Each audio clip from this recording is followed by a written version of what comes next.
In this demo, we'll learn how to issue an embargo or OPSL note in the AAR embargo system.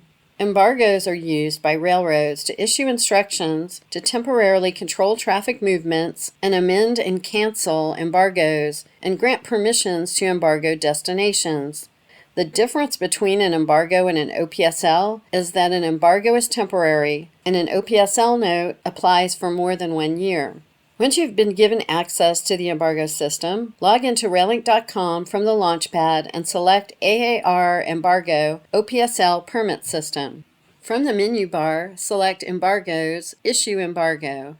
To open an OPSL note, you would select OPSL Notes and Issue OPSL Note.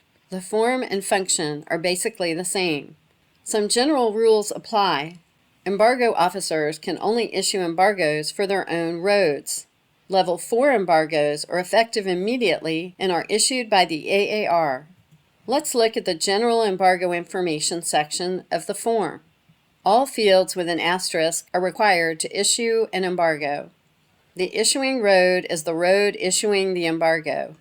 Checking the operating station notice only sends an email to the affected parties with notice of intent, and no EDI 824 hold notifications are issued. When the operating station notice is checked, allow permits defaults to no and bypass local waybills defaults to yes. The effective date defaults to the day the embargo is being issued and can be changed before it's submitted.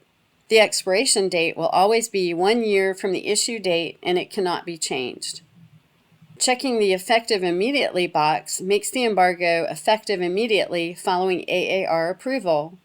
Embargoes can only be effective immediately for emergency reasons. If you don't check this box, then the embargo becomes effective at midnight, 48 hours after AAR approval. Selecting yes to allow permits allows permit requests for the issued embargo to be submitted so approved traffic can be controlled. When yes is chosen, the permit contact email URL field appears. Selecting no to bypass local waybills means that non-interlining waybills will be matched against embargoes and will receive an EDI 824 hold notification. Select Include Empty Revenue Cars to include empty revenue car waybills in the embargo. If empty, the equipment is applied against the embargo just like a load. Include All Empty Cars is only used for weather conditions, derailment, or bridge out of service. All revenue and non-revenue empty cars will be matched against embargoes. You can invite other roads to participate in the embargo by adding them to the Participating Roads field and enter a note that will only be visible to them in the Notes field. Railroads to be included as participating roads will be suggested by the application during submission if they might be affected by the embargo.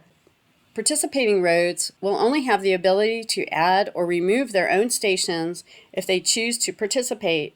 When min or max car allowed is checked, a field appears where you can enter the minimum or maximum number of cars allowed. In the cause section, choose the cause for the embargo. For this example, we'll choose weather conditions and enter the cause details. You can use the additional notes field for further clarification. There are 4 required criteria that make up an embargo. Commodity is what is being transported. Geography is where it's coming from and going to. Equipment is how it's being transported, and waybill parties determines who is transporting it. When creating an embargo, it's important to know that a waybill must match all 4 of these criteria, or the waybill will not receive an EDI 824 hold notification. The hold notification tells the waybill sender that an embargo exists and why their waybill is impacted. If the embargo allows it, the sender can request a permit number which can be added to the waybill to bypass the embargo. In the commodity section, search and select certain commodities or target all commodities. When you select target all commodities, it gives you the option to choose ones to exclude. The geography section can be broken into 3 sections. The first set of boxes for origin and destination are stations to include. Select the bidirectional checkbox to have the specified locations applied to both origin and destination. Anywhere you see these types of buttons in the form, click the plus sign to add and the trash can icon to remove rows as needed. The second set of boxes for origin and destination are the stations not to include. And the third section is for interchanges that can be included. The and/or option applies only to the geography section. Selecting or means that when waybills are compared against the embargo, the route will be considered along with the origin and the destination stations. If the waybill route indicates the specified interchange, the waybill will be stopped by this embargo. If you select and, it has to match both station and interchange. You can select an existing template or create a new template to use. The equipment section allows you to target all types of equipment, or certain types, or group types, or by field status as it appears in the UMLR application. For this example, we'll choose to target tank cars. For weight restrictions, use the total weight on rail drop-down to specify weight or equipment dimensions. You can specify cars that should be exempt from this weight restrictions in the Except These Cars field. The waybill section allows you to target select or all waybill parties. When you target all waybill parties, you can include or exclude certain parties by entering one or more CIF numbers. The default includes any waybill parties that you want to include. You have the option to select all CIFs. When all is selected, all CIFs for each patron listed here must be listed on the waybill to receive an EDI 824 hold. Waybill parties must be designated using the checkboxes to the right of the CIF. Once the appropriate fields are entered, select Issue Embargo. You'll be prompted to select the button again to confirm you're ready to issue the embargo. If errors are displayed, you'll be returned to the form to edit and fix the appropriate fields.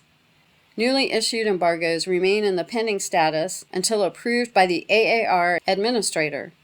For more details on the fields or the embargo process, refer to the AAR Embargoes User Guide and FAQ by selecting Help from the menu bar. That wraps up this demonstration on how to issue an embargo or OPSL note in the AAR embargo system. Contact us for more information.